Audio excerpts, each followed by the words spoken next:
So you're at your local game store, and for the 10th week in a row, you have been stomped by the same old deck. Queen Marchesa is your absolute nightmare of an opponent. They constantly play the worst stacks pieces. They kill all your creatures with their death touch assassins. They're drawing so many cards from the Monarch and getting so much value off of their cards, and you just can't seem to find a way around it, no matter what you do. And you finally think to yourself, you know what? I'm gonna make a strong deck because I want to win some commander games. I want to play some powerful stuff. And damn it, I want to beat that Queen Marchesa deck. And so you pick one of your favorite decks. It's already a pretty decent deck, but for some reason it just can't get over the hump. You can beat other pods pretty easily. You have the right amount of cards. You have some ways of winning pretty solidly, and you can win consistently, but you can't seem to compete with something like Marchesa. Why is this? Why can't I just be the best at the table? What is wrong with my deck? In the past, we have talked about how to win more commander games. Deck Driver is all about deck building philosophy and playing high-powered stuff and winning more commander games. So after making that video about how to win more commander games, that is a very good first step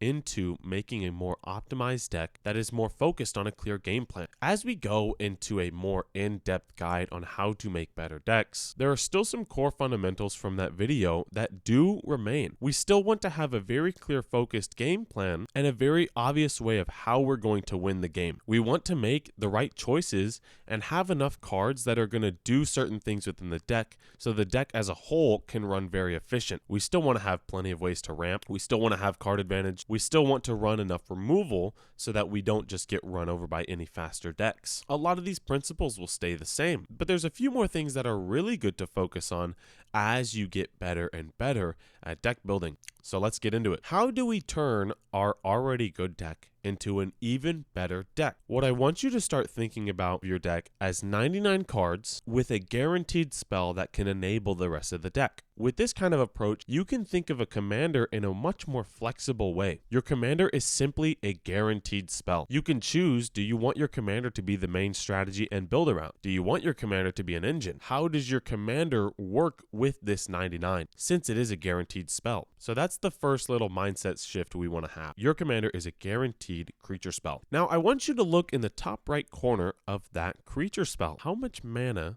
is your commander? Now we sometimes forget that Magic the Gathering is more than just commander, and sometimes we see the mana value of cards and we forget why they're there. These cards are standard legal at one point or another, unless of course you're in a special set. Because of that, these cards' mana value are based around what a typical mana curve should look like in a standard game of Magic. This means that in most cases, you want to play your commander on curve. Now that we understand the fact that your commander is a guaranteed spell and the fact that you want to play your commander on curve, we want to now build the rest of the deck in that way. So this is where the more flexibility in numbers comes in. Rather than different categories within the deck, for example, a main strategy, ways to ramp, ways to remove things, ways to win the game. Instead, we want to think about what is best on each of our turns and how can we curve out properly. Do you want to have around 8 to 12 ramp sources in your deck? Yes, you do. However, when you think more of on a mana curve and you think more of as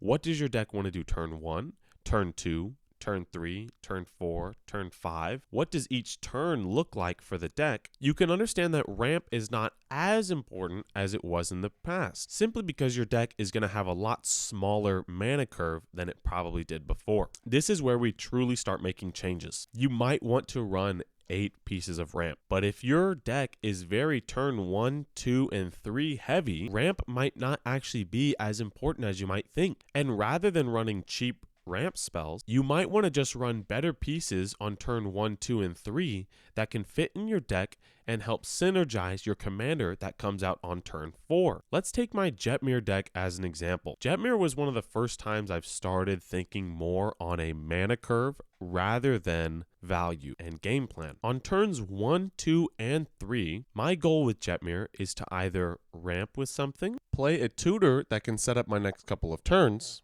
or play a protection piece. Now, usually my protection piece would be anywhere from 10 to 12 cards, but in this case, I have 3 1-drop creatures that allow me to give instant speed hexproof to a certain creature. These are my protection spells. I then have plenty of ramps still, but they're in the form of 1-mana dorks, all turn 1 viable. I still have Soul Ring as it's such a valuable piece, and I have a few other creatures that are just good enough. Next is my turn 2. What does Jetmir want to do on turn 2? Well, in the 2-mana slot, there's actually quite a bit of valuable creatures. But because I have so much ramp that's available on turn 1, I actually don't run as many turn 2 plays as I do turn 3 plays, because I am ramping on turn 1. That's one thing to keep in mind that is different with ramp in a normal deck versus ramp in a very, very focused mana curve deck. If you're expected to ramp on one turn, you don't need as many pieces that fit on the next turn, because in most cases you will be past that. So my turn 2 spells are not nearly as numerous as my turn 1s or 3. So on turn 2, when I do play something that's worth 2 mana, it needs to help me further even more of a game plan. And my game plan on Jetmir is to go wide. I'm looking for that magical number of 9 creatures. Technically 8 because Jetmir counts himself. So for turn 2 plays, I have a tutor in Eladamri's Call. I've got quite a bit of token makers. I've got some more protection and lightning greaves, and I have synergy for my tokens, giving them all haste, as well as a combat buff that helps Jetmir so much.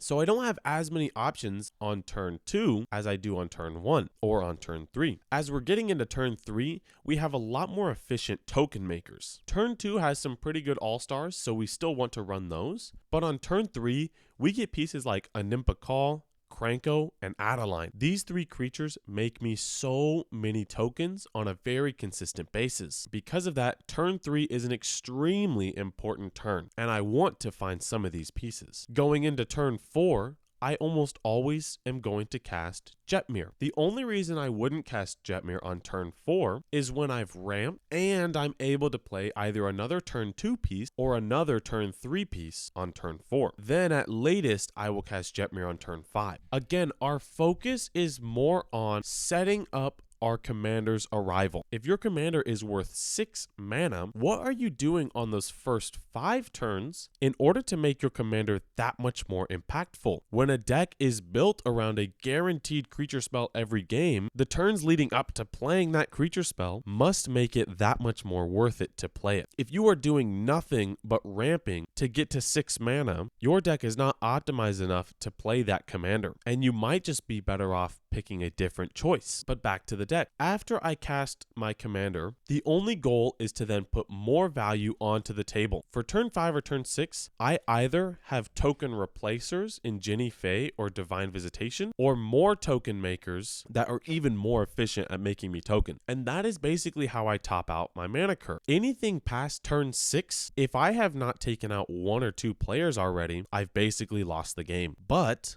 there's still a chance. I run plenty of high costing spells that can have any number of mana put into them that will make me tokens, or will just help me make my board as wide as possible in order to swing out and hopefully deal enough damage to kill people. I do not want to cast these early on as they would be inefficient and not generate me enough tokens, but they can help me get over the hump in the later stages, aka turn 5 or 6. Now you might see the deck and ask why I'm not running more protection or protection from board wipes. This is the thing that's great about following such a strict mana curve. Most board wipes are anywhere from 5 to 6 mana, but I'm presenting win attempts on turn 4 or 5, which means that depending on turn order and depending on how fast I'm able to get my stuff out, I don't have to worry about board wipes because other players will not be at enough mana value to play them. This deck is simply one example, and different decks are going to have different game plans based around their curve and their commander. Jetmir is an extremely aggressive deck, so of course I want to have small creatures that make tokens that can get me ahead and win the game as fast as possible. But other decks that have a commander that's 6 or 7 mana and might want to have a slower game plan are going to base their curve around something totally different. Maybe turn 1 is full of ramp, and maybe turn 3 or 4 is where you start casting bigger spells and hopefully try to stop your opponents from aggroing out. Different curves require different game plans and different cards. This is just how Jetmir uses its curve to win the game. As you start to build your decks around a very strict mana curve and with a very clear game plan for every single turn, your decks would become that much more optimized in the long run. You'll understand that you won't quite need 8 pieces of ramp. You won't quite need 16 to 20 main game plan cards. You won't need 40 creatures minimum for your creature deck. You won't need any minimums or maximums in terms of how much you're playing of each type of card. You're simply playing a tempo deck.